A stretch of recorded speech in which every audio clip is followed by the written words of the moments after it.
una serie de problemas. La doctora María del Carmen Gastañaga, ella es especialista en salud ocupacional y trabaja en el Instituto Nacional de Salud y la tenemos en nuestros estudios. Doctora Gastañaga, qué gusto saludarla. Muy buenas tardes. Muy buenas tardes, doctor Huerta. Es un gusto estar acá. Muchas gracias por la invitación para un tema tan importante y de diario, ¿no? Que tienen que saber todos los oyentes. Exactamente.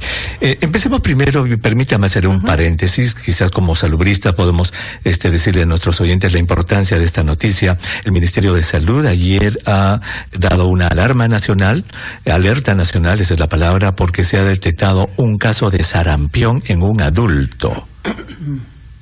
Usted está enterada de eso, ¿cierto? Así es, en Puno ha sido aparentemente un señor de 47 años, donde ha tenido todo un problema de salud y al irse a hacer las evaluaciones respectivas han detectado que es un caso de sarampión que hace tantos años ya no teníamos aquí en el Perú, 17 años, si no me equivoco. Correcto. Para explicar a nuestros oyentes, uno que otro caso de sarampión se había descubierto en estos últimos 17 años, pero eran casos que se llaman importados, que habían venido de otros países. No había habido ningún caso autóctono, es decir, que no hay explicación de dónde se infectó y aparentemente este adulto, y cuando a un adulto le da el sarampión es mucho más complicado, tiene uno de esos casos autóctonos. ¿Qué es lo que se va a hacer? ¿Qué es lo que recomienda usted para nuestros oyentes con respecto a esto del sarampión, doctora? Sí, lo primero yo creo que es la vacunación, doctor. Felizmente se tiene una cobertura más, creo que del 80%. Esto se va a intensificar, sobre todo en la zona del Callao, para que tengamos una mejor cobertura y evitar el contagio, o si se da, sea en una forma mucho más leve. Y lo segundo es alertar sobre todo población infantil, si el niño tiene fiebre, malestar, mucho decaimiento y comienza a haber un brote, es muy como puntitos rojos que le salen en el cuerpo, hay que llevarlo inmediatamente por temor a las complicaciones que pueda tener, que van a ir desde meningitis, puede haber, muchas veces atacan los oídos, puede haber hasta sordera, puede haber neumonías, entonces mejor es la prevención. Y si alguna persona en la familia tiene estos síntomas, inmediatamente al centro de salud más cercano. Muy bien. Disculpe que no le haya advertido que le iba a hacer estas preguntas. No se ¿Tiene preocupe. acerca acerca de la cadena epidemiológica, dónde se descubrió el caso, etcétera, en este paciente? Eso fue en Puno. Estuve atenta a la reunión que hubo en el ministerio, donde el doctor Luis Suárez Ognio ha demostrado, ha hablado de la alerta sanitaria. Muy bien, entonces, digamos, para nuestros oyentes allá en Puno, mucho más atención, ¿cierto? Sí, porque el señor vino acá y ahora al Callao. Y él vive en el Callao, pero como le digo, él estuvo en Puno para la primera infección. Cuando vino al Callao, ¿estaba él todavía en una etapa contagiosa, doctora? Estaba, bueno, tengamos presente que una infección viral es contagioso hasta 14, 21 días. A veces antes del brote, doctor, ya estamos contagiando. ¿Ya? Justamente cuando ya viene el brote y después es que disminuye la infección. Entonces estaba infectando por eso a sus familiares. ¿Se sabe cómo vino? ¿Si vino por vía aérea o vino por carretera? Eso sí que no lo sé, porque de todas maneras lo que sí han hecho es detectar a sus contactos. Y a los contactos se está trabajando también el Ministerio de Salud para prevenirlos, ¿no? Y el señor parece que ya salió de la etapa crítica y ya creo que ha sido dado de alta a su casa con los cuidados respectivos. Muy bien, solamente para que nuestros oyentes tengan idea de cómo se hace este tipo de investigaciones allá en Puno, todos los contactos, quiénes estuvieron con él, etcétera, etcétera. Luego, si vino por avión, en qué aerolínea, en qué asiento se sentó. Así es, hay que ¿no es saber cierto? todo eso. ¿Quién se sentó alrededor de él? Están identificados en la línea de aviación, o si vino por carretera, en qué línea vino, en qué parte del ómnibus se sentó para tratar de identificar a los contactos. Igual cuando llegó al Callao, a qué barrio llegó, quiénes lo visitaron. Eso implica hacer este tipo de investigación. Así es que mucha atención a nuestros oyentes en Puno, en el Callao. Como dijo la doctora, si alguien desarrolla estas ronchitas en niños, sobre todo con tosecita, y el rash de famoso, doctora, dice que entra por la cabecita, ¿no? El rash empieza en la carita, el cuellito, y va bajando como quien se pone una camiseta. Diferente a lo que es la varicela, que usted sabe que es en el tronco. En el tronco, muy bien. Pues doctora, muchísimas gracias por ampliarle esta información a nuestros oyentes, a los oyentes de Cuidando tu Salud. Doctora, yendo a nuestro tema, a ver, entonces vayamos a la casa. ¿Cuáles son los focos infecciosos, entre comillas, a los cuales nuestros oyentes deben prestarle más atención en la casa? Normalmente la casa es para nosotros la parte más segura, sentirnos seguros, pero muchas veces esto no es así. Y vamos a tener que existen focos realmente de infección en cada sector de la casa y es donde tenemos que trabajar. Podemos comenzar, por ejemplo, con uno de los sectores que es la cocina. La cocina es increíble, podemos estar más tiempo, tener más trapos, más tratar de limpiarlos, sin embargo es uno de los lugares que tienen más problemas. Primero, las esponjitas que usamos para lavar. Pensamos que porque está en el detergente, ya sea líquido, cremoso, gel, etcétera, no va a haber problemas, pero esto es falso, porque esa esponjita va quedando con residuos de alimentos y ese es un foco muy alto de cualquier tipo de problemas. Solución entonces para mantener esponjitas limpias, ¿cuál es? El asunto es lavarla muy bien al final del día y son dos cosas, o la coloco en el microondas de 30 segundos a 1 minuto o la dejo remojando un momento en partes iguales de lejía con agua.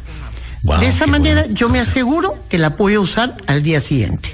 Muy bien, esponjitas. ¿Qué otro elemento? Tenemos la tabla de picar. La tabla de picar, esa tabla. Esa es famosa, doctora. Famosa, ya sea de madera, ya sea las que tenemos ahora, ¿no? Tipo de fibra. Exactamente. De fibra, eso, las ranuras que hace el cuchillo, lo que tengamos, de todas maneras crea situaciones que pueden ocasionar caldos de cultivo. Igualmente, ¿qué tenemos que hacer? Restregarla bien con nuestro cepillo, una escobilla, enjuagarla muy bien y nuevamente la dejamos remojando, puede ser con agua con lejía y también no nos olvidemos de un gran desinfectante, doctor, el vinagre blanco. ¿No? Entonces podemos hacer partes iguales, la dejamos remojando en la noche o como le dije con unas gotas de lejía en 1 litro de agua, unas 6 gotas y yo tengo tranquilidad. Y algo que se recomienda, si es posible, tengamos 2 tablas. Una para lo crudo y una para lo que ya está cocinado, para evitar la contaminación cruzada. Exactamente. Doctora, vamos a escuchar la hora satelital y vamos a regresar con más de los elementos. Ya hemos pasado a 2 de ellos. El famoso trapito, el estropajo o la esponja moderna y la tabla de picar. Regresamos, no se vaya. Doctor Elmer Huerta, desde Washington, ya le contesta soleado, pero está frío y con mucho viento el día de hoy. Si usted recién prende la radio, estamos en el último segmento del programa, estamos conversando con la doctora María del Carmen Gastañaga. Ella es especialista en salud ocupacional del Instituto Nacional de Salud. Y hemos hablado ya un par de cositas acerca de la alerta nacional que tenemos en este momento por un caso de sarampión autóctono que se ha encontrado. Y estamos hablando ya en nuestro tema de conversación sobre las zonas de la casa, las partes de la casa o las habitaciones de la casa en donde hay más contaminación, y ella ha empezado por la cocina. Le he dicho que en la cocina pues hay más bacterias, porque todos lo tenemos bacterias, pero más bacterias patógenas o virus que puedan causar enfermedades, y empezó por la cocina y empezó hablando de 2 elementos que todos tenemos en la cocina: el famoso estropajo, el trapito o la esponjita moderna y la tabla de picar. Y para ambas nos ha dado recomendaciones importantes de limpieza. Quisiera que repita, por favor, doctora, esa recomendación de la lejía para ambos aditamentos. Nosotros podemos utilizar buenos desinfectantes, doctor. Uno de ellos, como le dije, es lo de la lejía, que podemos ponerla en 1 litro de agua, unas 4 o 6 gotas de lejía, que nos sirve para desinfectar, por ejemplo, todas las noches las superficies de la cocina, la tabla, todo lo que usted desee, y se va tranquilo a descansar.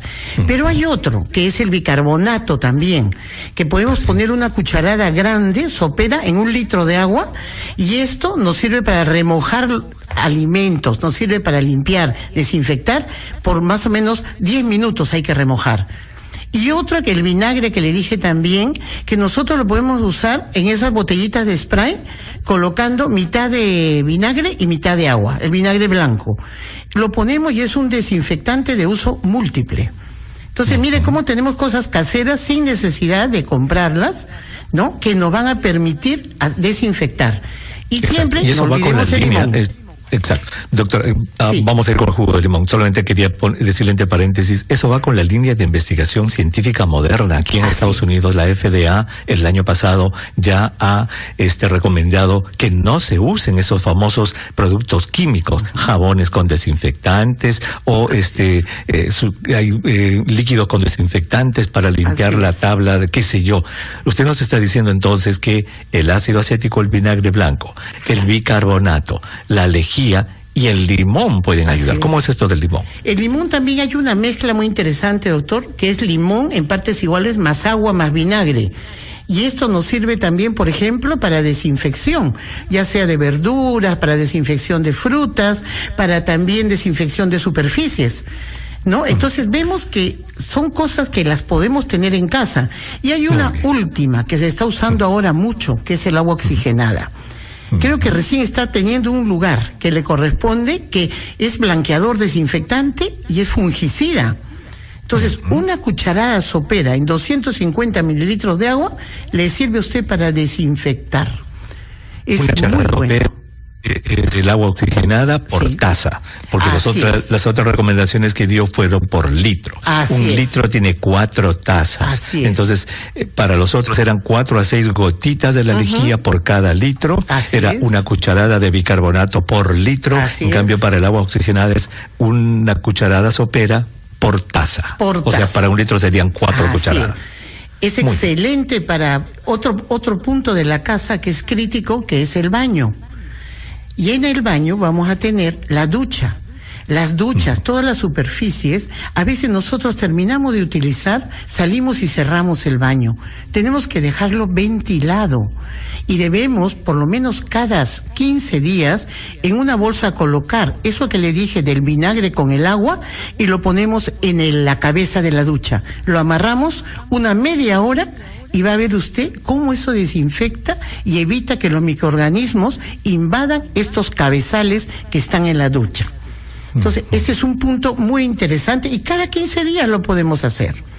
Muy bien. Y algo que también tienen en común toda la zona de la casa son las manillas de las puertas, las manijas. Exacto. Todas estas zonas, nosotros venimos en la calle, hagamos lo que hagamos, agarramos estas manijas y nos olvidamos que también son necesarios desinfectarlas. Usemos nuestro spray. ¿Cómo se hace eso? ¿No? Las manijas para abrir las puertas, todo aquello que nosotros tengamos la mano, y de nuestros niños, que muchas veces no se lavan las manos antes, son focos de contagio, doctor. Son focos. ¿Cómo hacemos para limpiar las manijas de la casa? Con el spray que le dije yo, del vinagre con el agua. Que lo pone usted en esos recipientes que venden de plástico con su spray, usted lo coloca y con eso limpia, y un trapo limpio lo seca y ya está. Más o menos lo deja actuar unos 10 minutos, suficiente. Muy bien, entonces la cocina, hemos visto el baño, obviamente el toilet, ¿verdad? El water que llamamos en el Perú, eso debe estar siempre bien limpio, con su tapa, etcétera. Y en la cocina, y en la otra parte de la casa ya las manijas, sobre todo la entrada de la casa, la salida, porque quien no entra a la casa va a agarrar las manijas y ahí está los virus que trae de la gripe, ahí están las bacterias que uno pueda traer. Y algo, doctor, si me permitan, en la misma baño, es la costumbre de cómo usar el inodoro. Por favor, tápenlo cada vez que jalen el inodoro, porque el radio de acción de todo lo que sale de todas las gotitas es bastante amplio. Y vamos a tener, hay estudios, doctor, que los cepillos de dientes presentan coliformes fecales. Y si además hay la costumbre de llevar el celular, el tablet o cualquier aparato tecnológico al baño, ya sea por el adulto o por el niño, vamos a tener una contaminación tremenda. Claro, es que ahora la tablet y el teléfono celular, doctora, reemplazaron al periódico o a la revista de antes, ¿se acuerda? Así ¿Se acuerda? Entraba el papá al baño, voy al baño con su periódico ahí. No, ahora entra con su celular. Entonces tengan el cuidado de, por favor, tapar, jalar, dejar el celular a un lado, lavarse bien las manos con agua y jabón y luego salir. Y al niño enseñarle eso, porque el niño agarra la tablet del papá o la mamá, él usa el baño, a veces no sabe limpiarse bien, no se lava las manos y le deja luego esa tablet llena de coliformes encima de su cama. Y hay estudios. Ahora, ¿qué hay acerca de la toallita del baño? Hay toallitas del baño que, por eso no las han lavado, pero en meses. Dicen que la toalla, cuando es para una sola persona, la de manos y cara podemos usarla hasta una semana. Y la toalla de baño, siempre y cuando la colguemos al sol inmediatamente, también. Pero si esto es de uso múltiple de varias personas, ahí lamentablemente casi es un día o 2 días que hay que cambiarla. Correcto. Y sobre todo, dejarlas secar al sol. Durante la noche, o simplemente cambiarlas y tener una toallita limpia. Y el sol, doctor. En el sol. Ahora, hay lugares en Lima que no sale el sol casi nunca. Bueno, ¿qué hacemos allí? Pero ventilemos, tenemos que ventilar. Ahora, si usted se levanta, no sea tan maniático de tender su cama inmediatamente. Déjela, que se airee, que se ventile. Acordémonos que los ácaros son sensibles a la luz, al sol. Correcto. Porque si nosotros tendemos inmediatamente, seguimos acumulando nuestros ácaros día a día. Entonces, tratemos de ventilar, tratemos de que la luz entre antes de tender nuestras camas. Exactamente. Estos famosos ácaros, ¿verdad? Aquí le llaman los bed, que es cama, bugs, bed, insectos de la cama. Son sumamente comunes, doctora, muy comunes en todo el mundo. Muy comunes, efectivamente. Después los suelos, otras áreas ya generales, los suelos. No tengamos temor a veces de desinfectar un suelo de madera con agua con lejía. No tengamos el temor, hay que hacerlo, ¿no? Para que de esa manera también estamos tratando de disminuir lo que es la carga bacteriana y estamos tratando de prevenir que nuestros niños o quien sea que esté por los suelos se contamine. Y sobre todo si tenemos mascotas, doctor. Hay gente que tiene su lugar la mascota, pero hay mascotas que viven en toda la casa. Exacto. ¿No? Y si esa mascota la traigo del parque, ya se imagina usted con todas las patas cochinas, va a ensuciar y va a contaminar. Tenemos que tener cuidado. Y aquellos que tengan gatos y que tengan su cajita de arena, que la tengan siempre bien limpiecita, etcétera, ¿no es cierto? No dejen pasar los días para cambiar la arena. Acordémonos que la presencia de toxoplasma, doctor, los zooquistes se desarrollan después de 5 días. Entonces las cajas tienen que ser cambiadas cada 3 días máximo. Exactamente. Yo siempre le digo a mis pacientes que me hacen este tipo de pregunta, que yo le digo, ¿usted usaría un toilet, un water, que no lo han pasado por 2 días, señora? Ahí está. ¿Se imagina la cantidad de cosas que habría allí? Usted no ocuparía. Bueno, su gatito es igual. Su gatito necesita arena limpia todos los días. Así es. Todos los días. Necesitan higiene. Los animales necesitan higiene.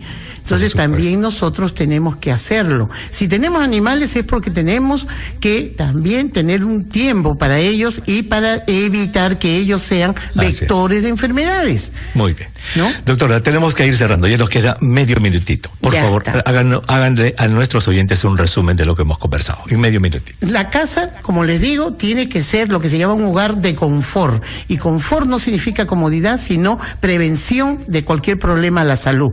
Eso significa que tenemos que basarnos en 3 cosas: la ventilación, la higiene y la temperatura. Mantengamos los lugares más, más de gente en nuestras casas, como la cocina, los dormitorios, los baños, lo mejor posible en cuanto a desinfección. No nos olvidemos que tenemos vinagre blanco, tenemos bicarbonato, tenemos agua oxigenada y tenemos limón. Usémoslo. Y lejía. Y lejía. Muy bien.